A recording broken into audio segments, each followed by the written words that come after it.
In celebration of the 100th anniversary of Route 66, I recently went on a huge road trip and photographed a lot of things along the way, but one of the things that really got my attention was this roadside car collection just outside of Tucumcari, New Mexico.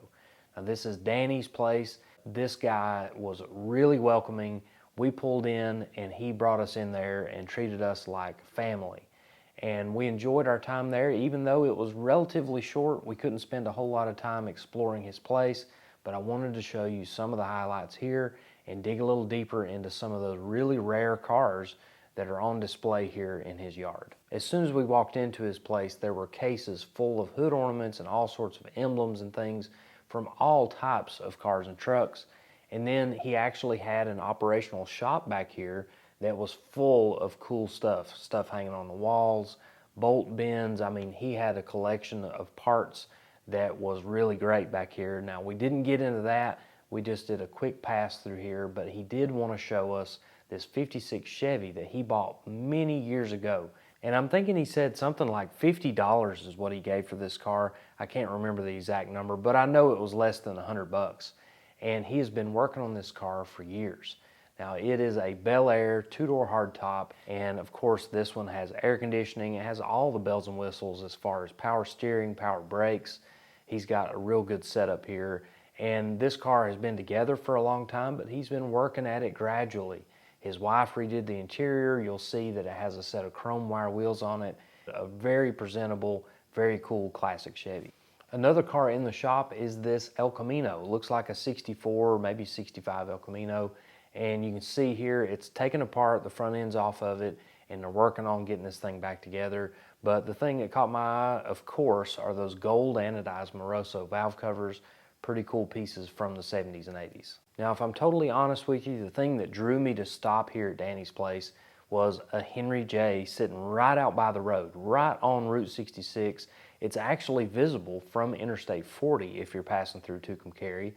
And I swung in there just absolutely on a whim because I saw this Henry J and then I saw the rest of the collection of cars. So this first Henry J we're looking at here, this thing is wrecked on one side, but it is a peculiar car because it has some extra trim pieces that did not come from the factory. And then on the front fender, we can see the remnants of a Vagabond emblem on the front of this car. So it's a pretty interesting car. We can see it's a 51 model based strictly on that grille, and then we go around to the back of this car, and this is actually a later 51 model because it has a trunk. But you'll see that it doesn't have the taillights and the fins. That was a 52 and beyond thing. Obviously, I would want to make it a gasser, and I actually talked to Danny about that, and he said people have been trying to buy this car for years, but he doesn't want to sell it to somebody who's going to cut it up into a gasser or a drag car. And I can respect that, but I'm a drag car guy, I'm a gasser guy, so I see these things more as gasser candidates, not a restored stock car or a cruiser or street rod or something like that. While we're on the subject of Henry J's, I'm going to go ahead and get this out of my system here. There was another Henry J on the lot, and this one is really strange. Now, walking up on it, it has a strange look to it, and I later found out after looking a little deeper that it has some sort of different frame. You can see it has 6-lug wheels, so maybe this thing is on like a Chevy Love or an Isuzu pickup truck frame, something of that nature, because it just didn't look like the body was sitting exactly right on the frame. But the most peculiar part of this car is that it's clearly a 52 model. You can see that by the grille, or at least what survives of the grille, and you can see that it has the taillights up in the little fins on the quarter panel instead of the little round ones down at the bottom. But this is a no trunk car. So that means this is a 52 model car with no trunk, which is extremely rare. I don't know that I've ever seen one of these in person. Very unusual to see this combination of parts. We do see the late 51 cars that have a trunk but no taillights and the 51 grille. We see that pretty regularly. That's what we saw at the front of Danny's lot. But this is the complete opposite. It's a 52 with no trunk. One of the most peculiar cars on this lot is this Graham 4-door sedan. Now this thing obviously has some late 30s, early 40s styling elements, but the Graham had a very peculiar body shape, and especially the front end shape we'll look at in a second. But back here we see a supercharger emblem which is amazing that that still survived. You would think that would have been the first thing that got robbed off of this thing. But as we make our way around here, these cars had a very unusual front end treatment. Now, these cars were called the Spirit of Motion. That was the design theme of these bodies. But everybody called them the Shark Nose because of this crazy front end design. What's even more unusual about this one is that someone has modified the front of this car, because originally they had these very strange looking headlights. It was truly unique to Graham in 1938 through 1940, but someone, somewhere along the way, changed the headlights on this car to a more conventional sealed beam standard 7-inch headlight. These things originally had a 218 cubic inch 6-cylinder engine, flathead 6-cylinder from Continental, 116 horsepower with that supercharger, which was a specially cast piece for Graham. Next in this lineup is a Nash Ambassador Custom. This was built in 1952 through 1954. Definitely an unusual setup because you can see those skirted fenders. You can't even hardly see the tires and wheels on these cars, which makes them really popular for customs and street rods because they naturally look like they're sitting really low to the ground. But this one obviously has not been modified in any way, and it looks like it's something you could probably make run and drive again someday. Up next is another odd one, 1958 Edsel Ranger. Now, Edsel was only made for 3 years, and this was a division of the Ford Motor Company, and this 3-year run was not very successful. These cars were very unusual looking compared to a regular Ford or Lincoln or Mercury, and the sales reflected that. So this 58 Edsel Ranger is a 4-door sedan. Nothing real special or crazy or exceptionally rare about this car, aside from the fact that you don't see very many Edsels cruising the roads these days. Here's another Nash, this time a 1940. Now this is a 4-door sedan, and you can see some pretty nice body lines on this car. Nice looking grille, good looking fenders. The roof design is pretty cool. You can see it's got a relatively low roof line, and you can see those rear doors open up backwards, which is a really cool detail. I like that kind of setup when it comes to a 4-door sedan. Here's another one on this back row, and this one is a little rougher than some of the others. You can see the windows have been busted out of it, but this is a Willys Jeep station wagon. So they made these things for many years, from the late 40s all the way into the mid 60s. And this one looks like a 51 model or newer based on the shape of those rear wheel openings. But this thing's got some neat pieces still intact. Obviously you could make something out of this thing, but it has been wrecked in the front. You can see there's some parts missing, but it's still cool to see one of these things out here still surviving after so many years being outside and being neglected. Sitting next to it appears to be an early 50s Plymouth, and these things used to be everywhere. You used to be able to go on Craigslist or Facebook Marketplace and pick these things up for $1,500 or $3,500 if you wanted a really nice one you could get in and drive. I'd say the values have gone up a little bit on these things, but still very affordable, very attainable. There's plenty of these cars out there. On the end of this row is another Nash Ambassador, this time a 54 model. This was sort of the end of this really crazy body style. And you can see this thing has folded in half. And that's due mostly because Nash was a very early adopter of the unibody chassis design. So this does not have a body that bolts to a frame. The body and frame are built together in one unit. You can see it right here. This one has not had a good life. Not a whole lot you can do with this, but still pretty cool. Doesn't look like this one's going anywhere anytime soon. Now here's a cool little sports car, and one of my viewers and good friends, Steve Hedke, will tell me all I need to know about this little car, but I'll admit I'm not well versed when it comes to Triumph sports cars. You can see that this thing has the optional hardtop. You can see some missing pieces, but still a very good builder. These things were really potent combinations. A little 70 cubic inch engine, but these cars only weighed 1,500 pounds, so a lot of fun to drive and plenty capable out on the highway. Going down this next row, we're starting with a 1950 Ford. This is a 2-door sedan, classic shoebox Ford body style. Obviously this one's a little bit rough, but it's totally buildable. All these cars we're looking at today are very buildable, except for this one that we're walking up on right now. probably going to need a little bit of work here. This appears to be an early 20s Chevrolet, and I only know that because there's a bow tie cast into the engine block on this thing. There's a lot of missing pieces here, like the body, but this is just classic old iron. It's still a cool piece of automotive history. And then sitting next to it is another piece of automotive history, this time from the Ford camp. This is a 1930 or 31 Ford Model A Coupe.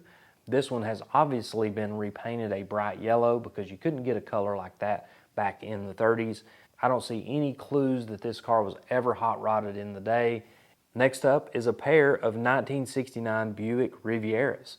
Now these are getting to be pretty hard to find, and obviously there's not a huge amount of parts availability for some of these more obscure cars, but these cars have a lot of parts in place right now. So, you know, they could be a parts car, they could be a project car.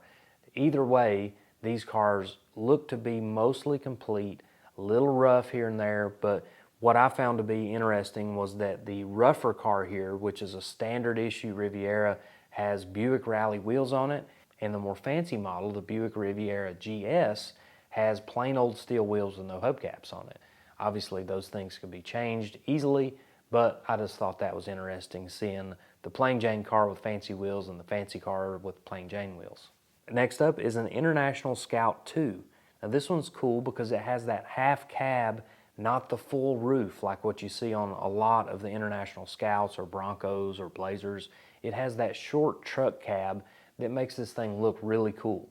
These things are four-wheel drive, they're very capable off-road, and they're cool looking.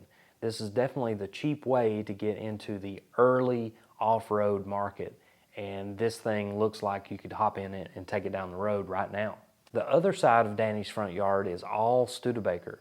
And I want to make a quick note that I didn't get a chance to cover the back row of the Studebaker area, but we're going to take a pretty deep dive into the front row here. So we're starting it out with the earliest of his Studebakers, which is this 47 to 49 Studebaker Commander.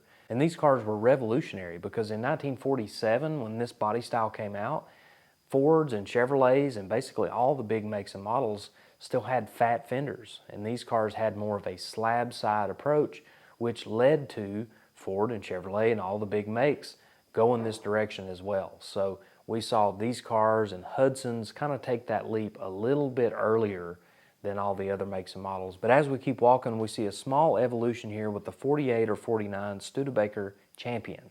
Now this one is the famous Starlight Coupe, which had a very distinct roofline, and it had some revolutionary items like one-piece glass in the front. These cars had a beautiful rear window, they had a beautiful roofline, they had beautiful slanted pillars. This is a 1950 or 51 Studebaker bullet nose. Again, the Starlight Coupe. We can see that this thing has that beautiful roofline, and the windows are knocked out of this one, but as we pan over to the other side, the other Starlight Coupe, it still has its rear windows intact. Just a really cool combination here that didn't last very long.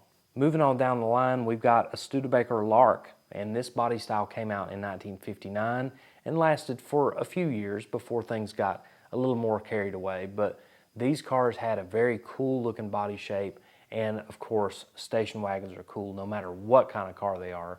And these 59 or 60 station wagons have a really cool looking front end. They have a cool looking roof line. They got cool little trim, and a lot of these cars could be ordered with the 6-cylinder or Studebaker's V8 engine. And that brings us to this 1960 Studebaker Lark 8, and that 8 designated a V8 engine, and at that time you could get a 259 cubic inch V8, and that thing made 180 horsepower with a 2-barrel, or as we peek under the hood, we see this has the optional 4-barrel carburetor, which made 195 horsepower. This was kind of a hot rod, a 2-door coupe body style, 195 horsepower V8. This is a good running, good looking car for back in 1960.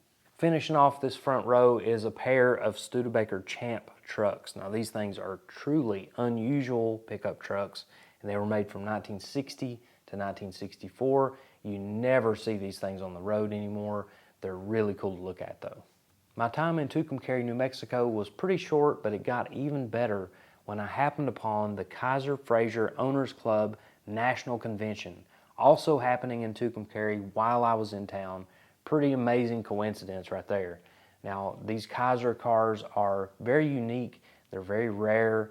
You don't see a lot of them out on the road today because they're very difficult to restore, but they are so cool, and obviously with Kaiser comes Henry J, and I love Henry J's. So this was just a match made in heaven. It was a great experience, and again, it was a short amount of time I could spend, but I made the most of it while I was there.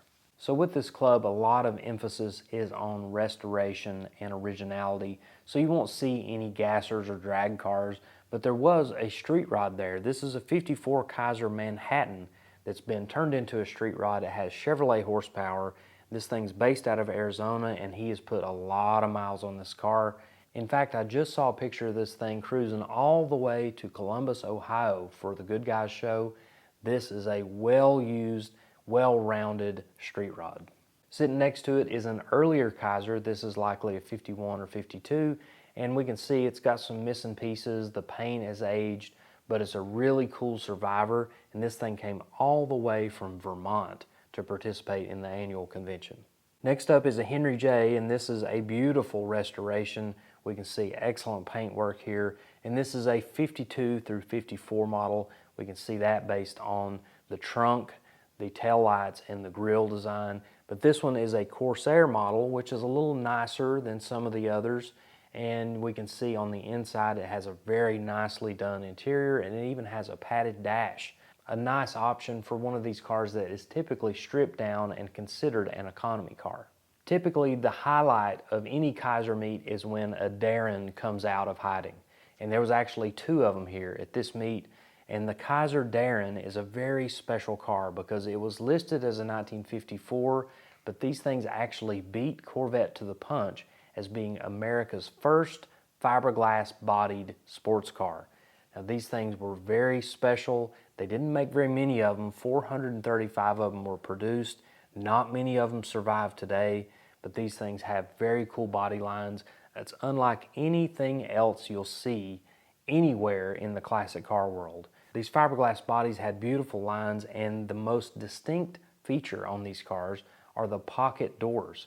The doors slide into the front fenders. It's the only car in the world that ever had this.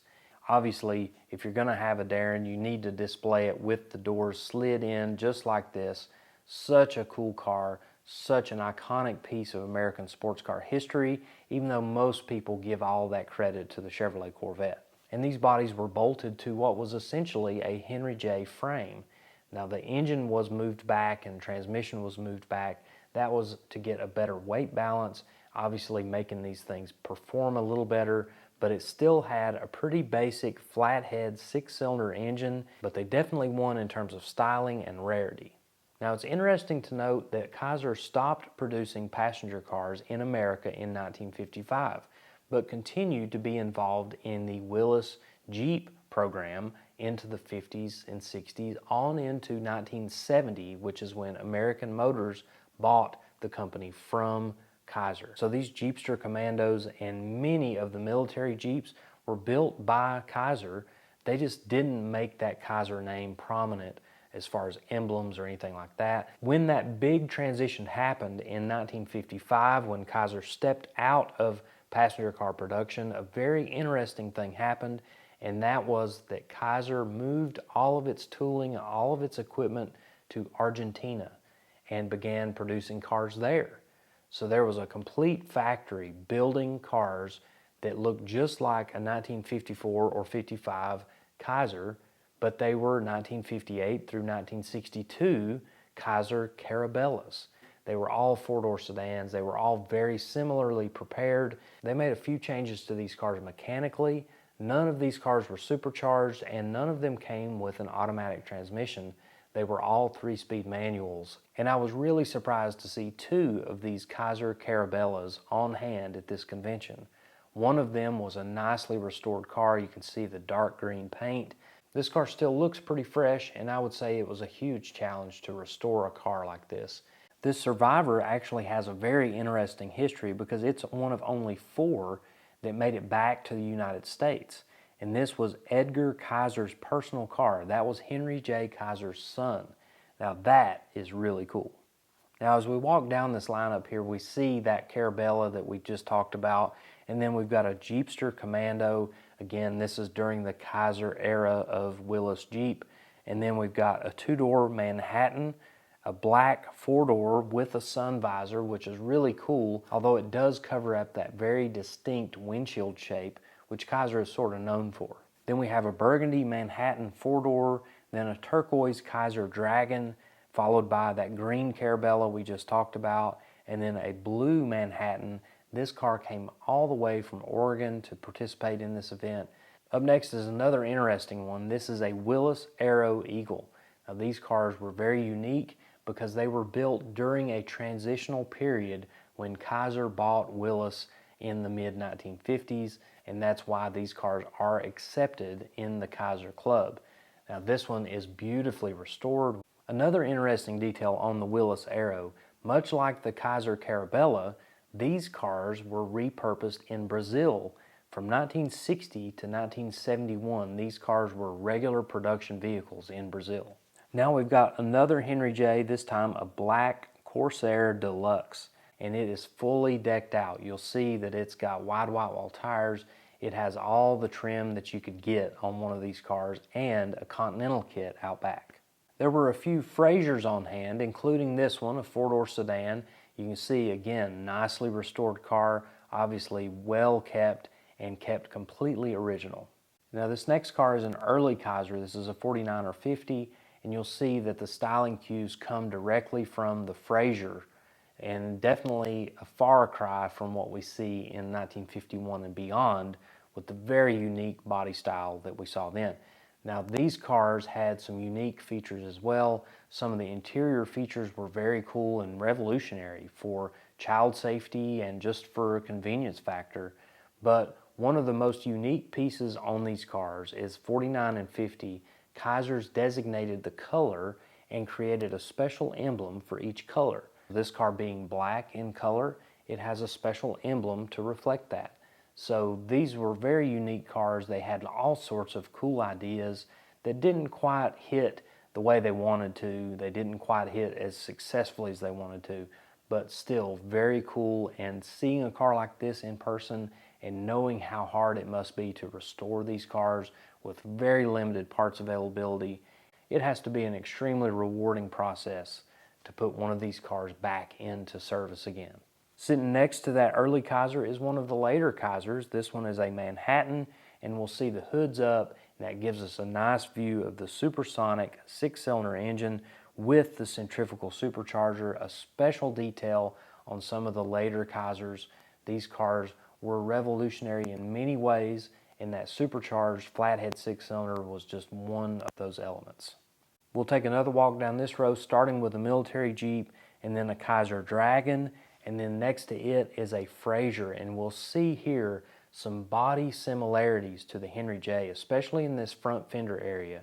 The rest of this car obviously is a sedan, and it's much larger than Henry J, but we see some of those styling cues start to bleed through to some of the other cars later on in the years. All right, I saved the best one for last here. This is a Henry J parade car, and it's definitely one of the most unique things that you're going to see at a Kaiser convention. And the fact that it's Henry J based is cool, but this is a one-of-a-kind custom build.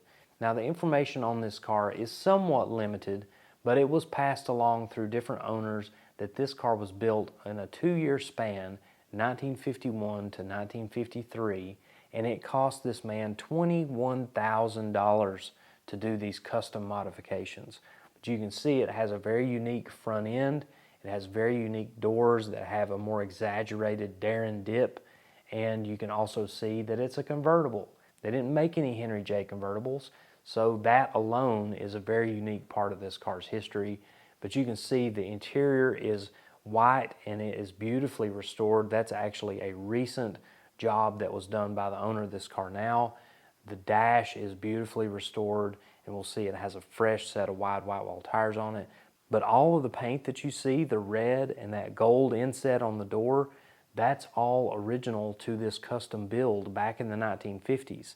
This car has less than 7,000 miles on it. It was found in a garage in 1982 by Wendell Stevens in Largo, Florida, and eventually Philip Jelinek of Anaheim, California was able to buy this car, and he is the current caretaker of this thing. He knows a lot about Kaisers, and he was glad to share some information on this car and many of the others. So he helped me understand a lot more about Kaiser and Frazer and the Darrins and the Carabelas. It was a great experience talking to him, and it was a great experience seeing his very special, one-of-a-kind Henry J. All right, that's all I got from Tucumcari, New Mexico. Thank you for watching.